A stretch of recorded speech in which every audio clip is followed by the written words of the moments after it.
Lord, you shepherd me gently. You free me from desires. You bid me lie down in green pastures. You lead me beside calm waters. You revive the breath within my breath. You guide me in the paths of harmony for the sake of your delight. Oh, though I walk through deepest canyons, shadowed by death, I fear no evil, for you are with me. Your shepherd's staff, your steady hand, they comfort me. In the face of what I fear, you provide a feast for me. Your blessing is a long, warm shower. My plate is full.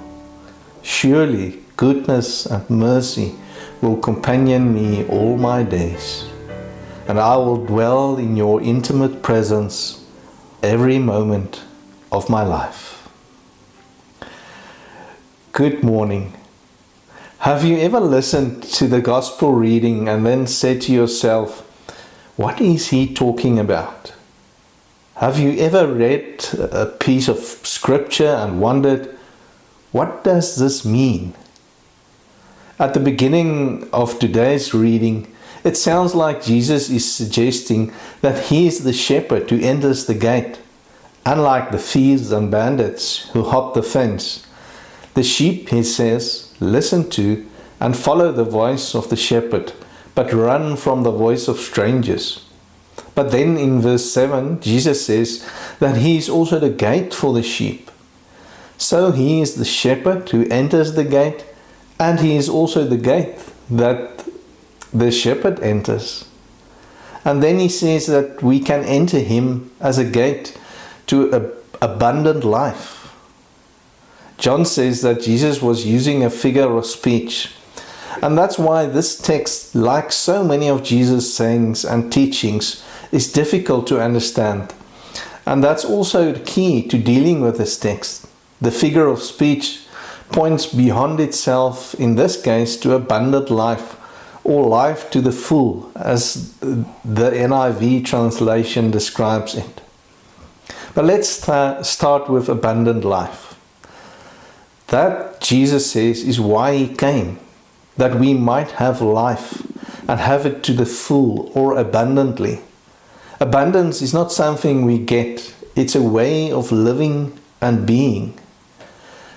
The abundant life is not about quantity, wealth, success, approval, popularity, security, being number one, or any of the other things we often think it is.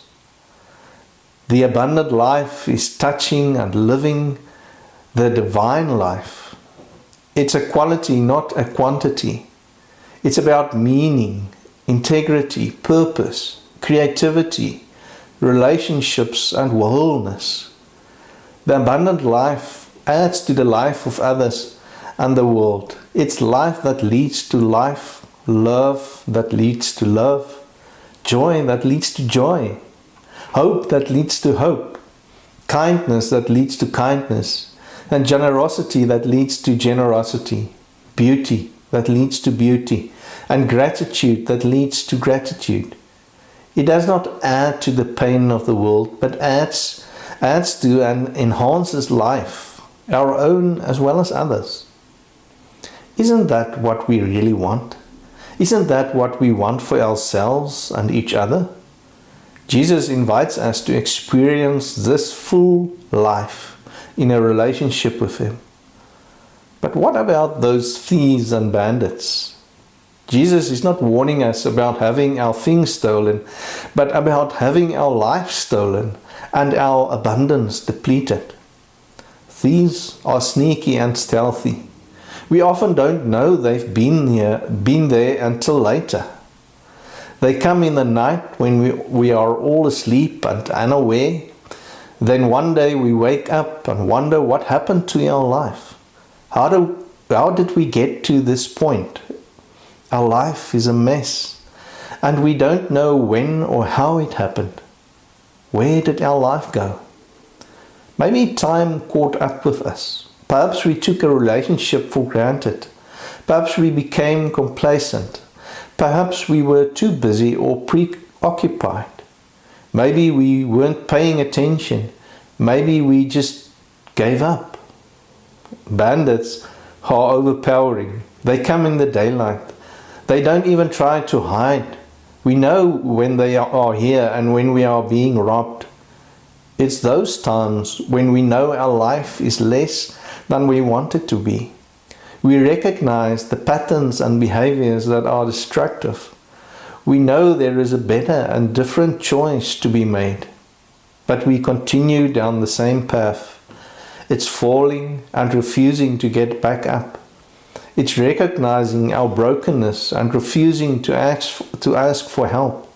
It's choosing our resentments and anger over forgiveness. It's knowing what will give life, but giving in to fear. Jesus says the sheep know the shepherd's voice. To what voices are we listening? The voices to which we listen from and shape our lives throughout our lifetime. And there are many voices in our world. What voices are rattling around in you, crying out for your attention? Which voices are the loudest in your life today? Will we listen to and recognize God's voice and trust that God is with us, even in the valley of the shadow of death? Or will we listen to the voice of cynicism, panic, and despair? This passage at its heart is about life. Life that flourishes in precarious places. Life that never denies the real threat of thieves, bandits, and strangers, and yet holds out the possibility of pasture, nourishment, protection, and rest. Life that perseveres and maybe even thrives in the valley of the shadow of death. I want to close with a beautiful poem written by Steve Holmes. The beloved knows you and calls your name, not the name everyone says, but the name whose saying brings you to life, as surely as God brought light into being by calling its name. The gentle shepherd knows your hurts and fears, the wounds and frights that bind your will, the bonds that bend you from your beauty. The beloved knows your infant and your toddler, struggling to walk, to please the mighty ones, to stay upright, and understands and forgives your stumbling tries, to be yourself in a treacherous world.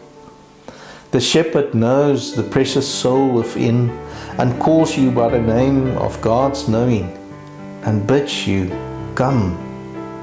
The beloved goes ahead of you into your own beauty, into the serene meadow of God's green presence. Listen for that voice, for the shepherd who does not point but leads. Follow that one whose deepest delight is to give your life and give it abundantly.